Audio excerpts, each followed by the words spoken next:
what system would you use to sail anywhere in the world?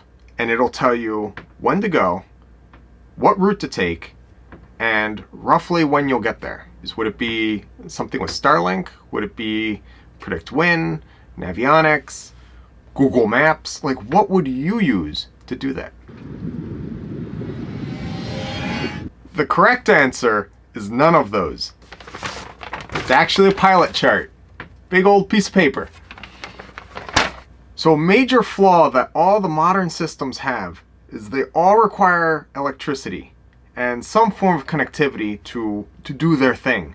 In order to get weather files while you're out in the middle of the ocean, you need a signal, you need a receiver, and you need to have something that can then process it.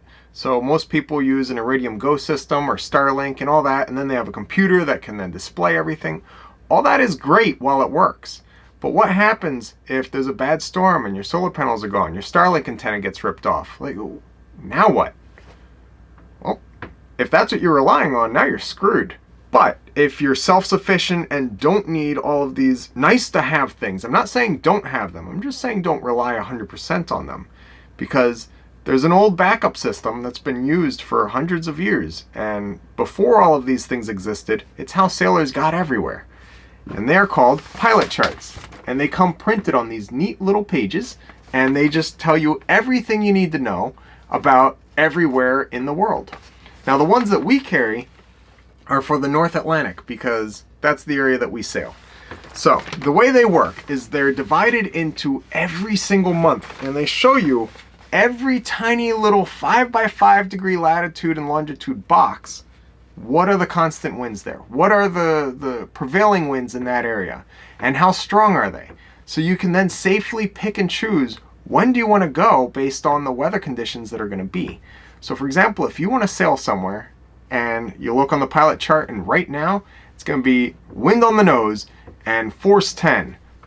Why would you do that? That's going to kill you. And then you look and in 2 months it's going to be force 4 and wind at your back. That's the time to go. When you leave is simply based on looking at all the pilot charts for the year and figuring out which month has the most predictable and consistent winds in the direction you want to go. Also, which month has the least amount of storms, the least amount of gales, the least amount of ice. Not that ice is an issue anymore, but it's still printed on the pilot charts because they're old pages from when ice was still a thing. With all of this information, you can pick and choose what time of year is the best time to go on your passage. And then you get to your starting point and you wait. Because just because the winds are predictably following this pattern at that time of year doesn't mean that today the winds are doing that. Imagine if I said that July it rains. Does that mean that every single day in July it rains? No. It means that it might rain in July. So if you're looking for rain and it's sunny outside, it's probably not going to rain today. Give it a day or two. And the same goes for snow. When's that going to happen? July? No. No. That's going to be January and February. And is it going to snow every January and February? Again, no. But that's the time that's predictable to find snow. So if you're looking for force 4 winds blowing out of the southeast, you need to pick and choose which month because that's the season that the winds then blow from that direction. In other seasons, they could blow from other directions. So if you pick and choose to go on the wrong time of year, then you're going to have the wrong weather and you're not going to have the great sailing experience that everyone talks about when they sailed that exact same route at the correct time of year. Now, a lot of these routes are distilled down and you can find them in cruising manuals. But the thing is, if you want to go somewhere cool that's not in the cruising manual because you want to beat your own path and go somewhere else, what do? Well, that's where pilot charts come in. Now, what are pilot charts? Well, the answer is very simple. They are a historical average of what the weather does at that time of year in that specific area. So it's not going to tell you right here, right exactly where you are, but it's going to tell you in the general area that you are. These are the dominant prevailing winds in that region. Now, it's really important because it'll tell you, are the winds consistent? Are they inconsistent? How strong are they? And do they just not exist altogether for a certain time of that year? All of that information is displayed very concisely in the pilot charts. So, to decide when you're going to go, all you do is peruse the different months and find the best month that has the most consistent wind in the direction that you want to be sailing. If you're picking a destination and this month you're going to have force 10 winds on the nose, no. Why would you do that? That is just ridiculous. Now, for deciding what route to take, that again is incredibly simple. All you have to do is follow the wind barbs and just pick a route that has the most consistent wind barbs in the direction that you want to be going for the entire duration of your sail. If you're sailing something short, you don't need the winds to be perfect for that long. If you're sailing something that's a lot longer, say a 2-month passage, then you want to make sure that the winds are going to be good now and then. So you don't want to go if it's going to be great for a short time and then not so good after that. Now, as for calculating how long it'll take you to get somewhere, well, you can see what the wind force is. So if you're going to have force 2 winds, you know you're going to take a really long time. You're not sailing fast. If you have force 4 or force 5 winds, you can pretty much bank on doing haul speed most of the time. So that'll tell you what your speed's going to be through the water, give you an idea of your average 24 hours per day sailing distance, and then you can use that to extrapolate how many miles is it, and then how many days am I going to be, roughly. Now, for us, we like to do whatever we calculate it to be, 80% of that. So if we think we'll do 100 miles a day, we plan that we're going to be doing 80 miles a day. If we think we're going to be doing 80, then we knock it down even further. Now, we like to be optimistic and choose routes that we're going to do 100 miles a day. And then we sometimes do 80 miles a day because we were more reefed down than we thought we'd be, or whatever reason. And then other times, we'll do much more than that. We'll be doing 130 miles a day and think, we're flying because we were banking on 80 miles a day. So just underestimating how well you're going to do is a much better idea than thinking that you're going to be really fast and getting out there and being out there for a lot longer than you're expecting, because you need to carry enough food and water for this passage. So if you're doing a really long passage and think it's going to take a very short amount of time, and then reality strikes, well, too bad. It doesn't matter what you thought, reality's going to tell you how it's going to actually go. That's your little segue into figuring out how far it is and then how long it'll take you based on the wind speeds that you're going to be expecting to have. Now, an important thing here, just because the charts say go in July, doesn't mean that July is the time to go. That means that July is probably the time to go. So you go getting your boat ready in June, and then July comes around, and you wait. You wait until the weather that is actually happening matches the weather that's on the pilot chart. That might come, July 3rd or July 23rd. You don't know. And it's just a matter of waiting for the winds to settle into their normal predicted patterns. Now, that doesn't always happen, and sometimes you have to wait till next month, which is why it's really important to pick times of year when you have a lot of time to make your passage, just in case the time to go doesn't come around as quickly as you thought it would be, and you end up waiting a lot longer. Now, could you have gone when the winds weren't right? Yeah, sure, you can go anytime you want, but will you get there any quicker is the question, and will you be happy when you arrive? So if you wait until the winds are right, then you're going to have a great sail, because now the winds are doing what they normally do. And if you talk to other cruisers who have made that passage, they're going to tell you how great it was, because they also waited for the right time. Someone who has some horror stories probably didn't wait for the right weather and just went anyway because it's July. It's time to go. Off we go out to sea. So that's an important thing. When you're looking at the pilot charts, look at the month before and the month after and just get a general feel for how's this time of year going to be. So let's look at the pilot charts in particular now. Let's pick an imaginary course here. You want to sail from the US to the Azores. Really cool island chain. So, what time of year should you go? Well, in the winter, there's tons of wind, and you use a sailboat, you need wind to power your boat, so obviously the winter would be a great time to go, because you'll just get there really fast. Obviously. So let's look at the pilot charts and see how quickly you're going to die. So if you leave from Florida, you can see that most of the wind is going to be coming straight out of the east, and it's going to be force 4. That means that you're going to have a headwind when you leave. Not impossible, but you can do it. And you're also going to be having a good push from the Gulf Stream taking you up the East Coast over to the Azores. Now, back to our original thing. What course do you take to go from an imaginary place of Miami to the Azores, which are somewhere in this area? I'm looking for them. I swear they're easier to find than this. Where are you? There they are. What course do you take? Well, obviously, the shortest route would be to go straight across, just like this, and you'll get there. Except that you have wind straight out of the east, and then you have wind from every which direction, and then you keep going, and wind's still just horrible. A lot of wind, but awful wind. So, obviously, that's not the way you want to go.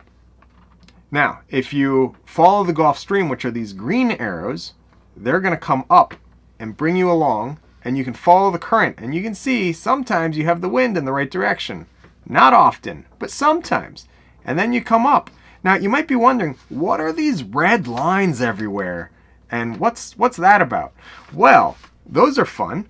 These are your chance of gale. So you have a 10% chance of gale, 20% chance of gale inside this area, 30% chance of gale in this area, 40, 50. What it means is that you're going to die if you go, because the winds are from every direction and they're force 5 on average, which means that you might have force 5 on the nose, force 5 from the south, from the north, from the east, from the west, like all around you. And it's going to be blowing like stink. It's going to be really cold. You're going to have huge waves as a result. The current is strong, so when the wind's against the current, it's going to be murderous.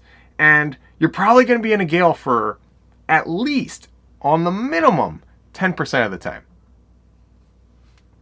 Yeah, probably not the best time to go to the Azores in November because you'll die. So let's look at a different month. Okay, here we have March. March isn't so cold. You have the nice spring winds. Things might be better. And if you see, it's still awful. So if you're leaving, you're going to have winds that aren't so much on the nose anymore. Now they're from all sorts of directions, but they're ranging force 5 to force 4. And then as you come along, the winds are more predictable on your way to the Azores. So you can see that they're always blowing out of the west. So that'll carry you. They'll either be from the southwest, west, or northwest. And you'll come right along and you'll get to the Azores. Easy. Now, once again, 10, 20, 30% chance of gale as you go making your way up this way to get to the Azores. Now, if you try and go a different way, well, now you're facing into a current with wind in your nose, or on your nose. Tide, and you're going against all of it. It's not going to go too well.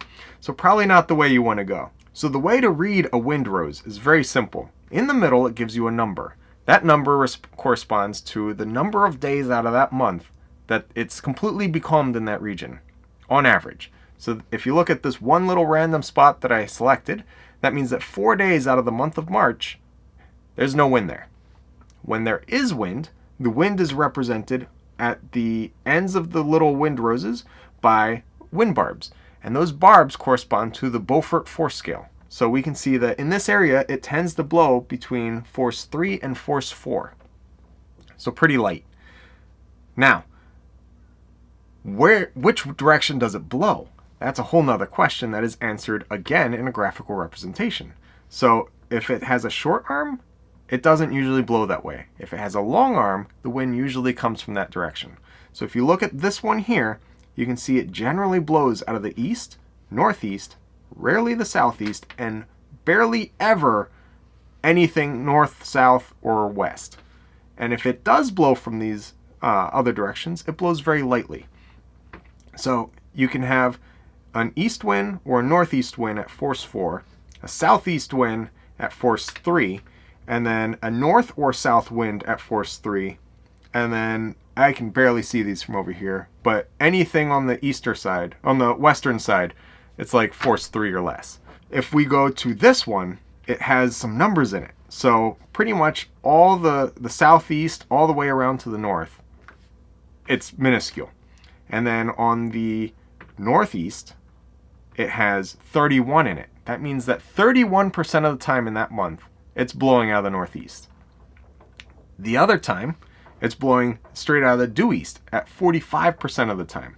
So if I'm picking a course and I ever see a wind rose that has numbers in it, I go the direction of that number, because that means that it blows from that direction so much that they put a number there to tell you it blows a lot from that way.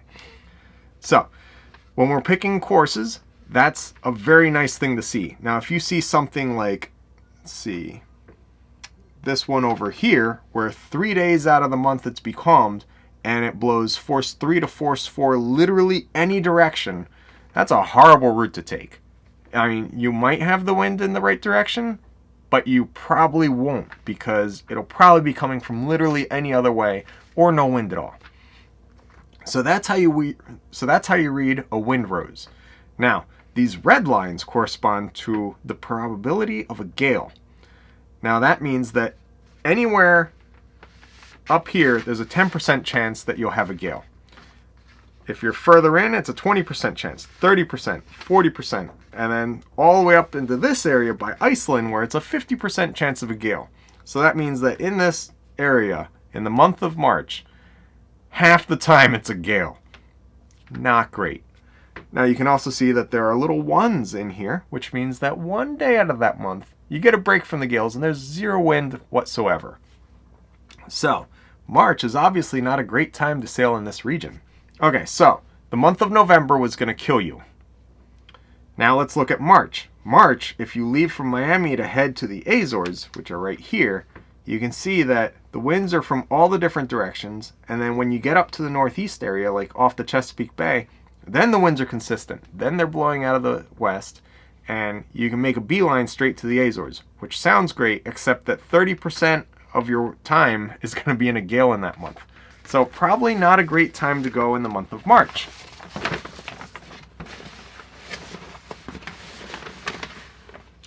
So now let's look at June. June is a beautiful time to go across the North Atlantic. The gales have receded. You can see there's a little tiny area that there's a 10% chance of a gale, and a tiny area that's a 20% chance of a gale. So your risk of gales is gone. So you leave Miami in June. It's a good time to go, because if you look at this map, it doesn't look like murder and death. It looks like a really nice time. So when you leave, you can see that as you go making your way up, the wind roses are consistent. Like here, it's a little squirrely when you leave Miami. It's going to be a beam reach as you head due north. But as you go further north, you're going to find that the wind comes more out of the southwest, which means that you can use that to carry yourself all the way over to the Azores. And that's really good. So your route would look, instead of something like this, because it'd be really hard to do that part down here, you would head up and then head on over and then pop on in. So that's a way to do it just based on the wind. Now, on these charts, it tells you more than just the wind. It also tells you the average currents in this area. So if you look at the current line, you can see there's a really strong current here, which is the Gulf Stream. And trust me, it's a really strong current. So as you go coming up, it'll bring you out towards Bermuda, which is right there. So you can come along, you can stop in Bermuda if you want, or you can just keep on going and keep riding the current a little higher than these wind barbs, but up here. And then you go coming along, and now you're north of the Azores, but you still have really good wind. And then as you go coming along, you see that the current turns down into the Azores, and you can too. So you'll switch, and you'll see that these wind roses are still going to be carrying you on a beam reach to broad reach. Like, you're never going to be beating. If you're beating, you're going the wrong way. You shouldn't have gone. That's what that's telling you. So if you ever go out and you're all excited because your boat can point really well, so you can go anywhere in the ocean any time of year, cool. But you're going at the wrong time and in the wrong direction. The wind should be at your back. If it's not at your back, you didn't plan properly. I mean, there's an old expression that gentlemen don't go to windward. So be a gentleman. So that is your route to come over to the Azores. Now, you might be thinking, hey, this chart looks like it says it's great to sail back to the Caribbean. I mean, like, if you look at one of the wind roses as you approach the Caribbean, it says that 74% of the time it's blowing out of the east. How perfect is that? So obviously June would be a great time to sail to the Caribbean, right? I mean, what could go wrong? Well, you want to pay attention to the little notes that are on the sides here, because they'll warn you about stuff that's happening in those times of years as well. There's a little thing called hurricanes that you may or may not have heard of. If you haven't, you'll want to look into them. So right here in green, it warns you about tropical cyclones and the fact that they exist. And it tells you stuff about them. So you want to read the side notes on the sides of these charts because they give you some really good information. Like, for example, it'll tell you that gales are most commonly encountered south of Greenland at this time of year. Or in the Norwegian Sea, the probability of encountering gales exceeds 10%. Like, it tells you stuff like that. And then it also talks about the Caribbean and how, you know, the risk of tropical cyclones is much higher because you're at the start of hurricane season. So all of these things are all displayed and demonstrated for you. So it's really good to read everything and read all the side notes because they tell you all the little details about that month that you might not know and that are actually going to be very important to your survival. Because if you sail somewhere that this month is great, but it's got a little note that says, hey, the following month is going to kill you, you don't want to be here, maybe don't go that month. You know, simple things. The general how to pick when to go. Now, as you can see, June is a great time to sail to the Caribbean wind-wise. I guess if you're going to sail in and keep sailing back out like you're going back to the Azores right then. But let's look at a better time to go to the Caribbean, such as the winter, after the hurricanes are done. So now we're going to go back to November, where you can see the North Atlantic is just a murderous pool. And the South Atlantic looks great. Or I guess you could say the equatorial region of the North Atlantic. If you're leaving Gibraltar and it's November, in my personal opinion, you kind of left a little on the late side because you should be further south by now. But you're going to leave and you're going to be dealing with a chance of gales and you're going to make your way down. And in all honesty, the winds are kind of squirrely. A lot of the times they're blowing in the right direction, but when they're not, they're not. And they flip a lot. So honestly, you want to be down in Cape Verde by November, in my personal opinion. When we did this trek, we went from Gibraltar to Madeira in September, and then we made it down to Cape Verde before October. And then in October, during the end of hurricane season, we then crossed the Atlantic. But hurricanes typically run this area. And I know this is obsolete information because Grenada got destroyed by a hurricane like just recently. But historically, hurricanes don't go as far south as Gibraltar, as Grenada. So we looked at it and said, okay, historically there's been no hurricane that goes south of 9 north. So we simply crossed the Atlantic south of 9 north. And we were running around 5 degrees north, which is really, really far south. And we honestly had a great time. It was gorgeous. I highly recommend crossing the Atlantic at least twice, because once gets you somewhere and then twice gets you back home. So, leave Cape Verde, head down, and then track these winds right across, and then brings you right into the Caribbean. It's nice and easy. You have the current carrying you. It's all good. Now, you might have noticed these other lines that run all over the place, and they're just recommended Great Circle routes to go from one place to another. Now, these are obviously power-driven vessels that are running these routes because some of them go completely against the wind, but they give you a general idea that, hey, if you want to go from here to there, you're looking at a Mercator projection, so therefore it's not going to be accurate as you go moving up in latitude because the squares are square.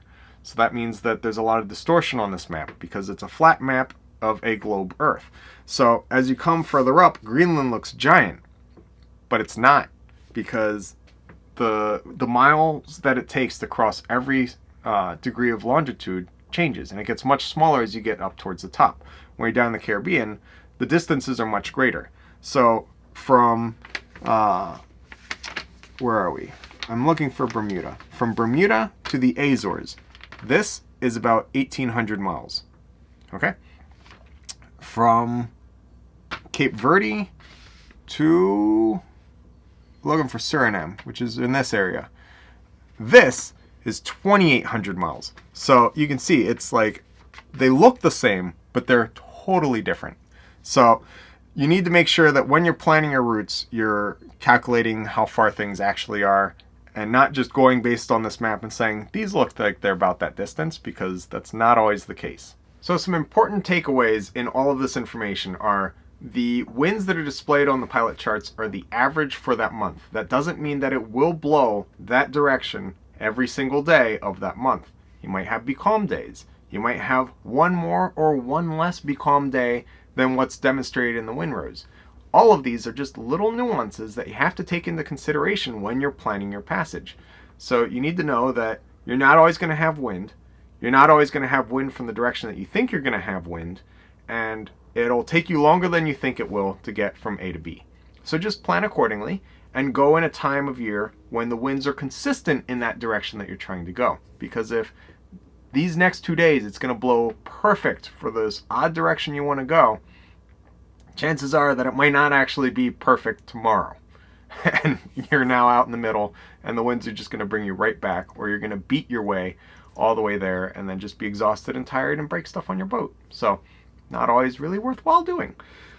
So that's just the general, here's how we plan everywhere that we're going to go by using a very simple method, which are called pilot charts. They're easy to carry in the boat. The old system, which I'm sure you can still buy, it's just 4 little pamphlets like this, and each one has 3 months on it, and that's it. Like, you open it up and it's, you know, the first 3 months, second 3 months, like that. And with it, you can then plan accordingly and figure out, where do I want to go? What time of year do I have to go to get there? And then when, like, how long am I going to be there before I can leave? Like, for example, when you sail to the Azores, we got there in August. And in August, that's kind of the end of the time to go anywhere up in that area because the gales start. So what that means is that when you get there in August, you're not leaving till May or June, which honestly, we got there in August and then we were going to leave in May, and then it was mid-June when we thought, oh, we need to go because they're awesome there. But that's just the joys of cruising, because you know that if I stay here June and July and August, I'm going to be here a whole nother year. So it's just ways to keep in mind that when you get somewhere, you might be there for a month, you might be there for months. And then when you sail to the next place, you're then going to plan accordingly and just take it one step at a time every way that you go. Now, these charts are for the North Atlantic. They make pilot charts for every single individual ocean. And the big oceans get 2 of them. They get a north and a south side of them.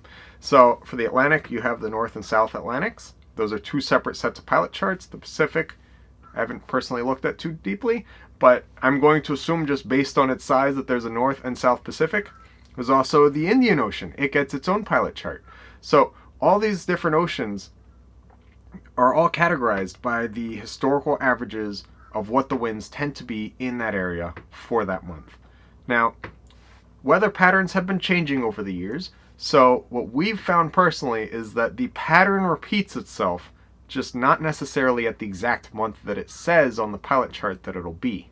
So for example, we waited for the April weather to come for our crossing of the North Atlantic to go from Miami over to the Azores. That weather finally came mid-June. So April was showing up in June. The time to cross was just shorter, was condensed, because the next bad time, when you couldn't cross, still came at its regular time. And as you guys know, hurricane season got extended longer because hurricanes kept happening outside of hurricane season. So that's just the thing to take into consideration, to keep in mind. They're not perfect, they're averages. It's just that you are most likely to see the conditions that you want to see if they are the most common conditions at that time. So these charts just help you position yourself to be in the ideal place when those conditions are most likely to happen. That way you can then take advantage of them and be on your merry way. Now, these aren't to say that you have to use this and you can't use modern systems that exist, because the modern systems look awesome. And I personally don't have them because I find that they're just more to maintain, more to break, more to repair, and just added costs that don't really give me something that I can't figure out on my own with just very simple tools. So that's my personal opinion on it. Now, if you have those systems, awesome, but I still highly recommend carrying a very, very simplistic for them as well. They take up pretty much no space. If your boat has a chart table, because I've seen that some boats don't have chart tables anymore, if you have a chart table, that's where they belong. If you don't have a chart table, you can put them in a Tupperware or locker or like anywhere. They're really small. I mean, like, they fold up into nothing.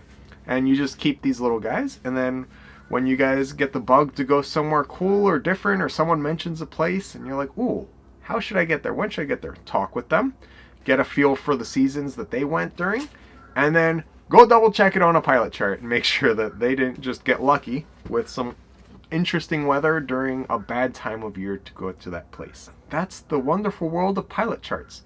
Now I'm going to include a link down below in the description, which will take you to a place where you can download these yourself, because they're really awesome, and I personally think that everyone should have them. And having an electronic version is good, but my view on a boat is that all your electronics can just stop working at any point. So therefore, we always have a manual backup to everything. So if you have the electronic versions, take them to a place, have them print them out on really big sheets of paper. I mean, they're like really big. They are some really, really big pages. So get them printed and then just carry them in your boat.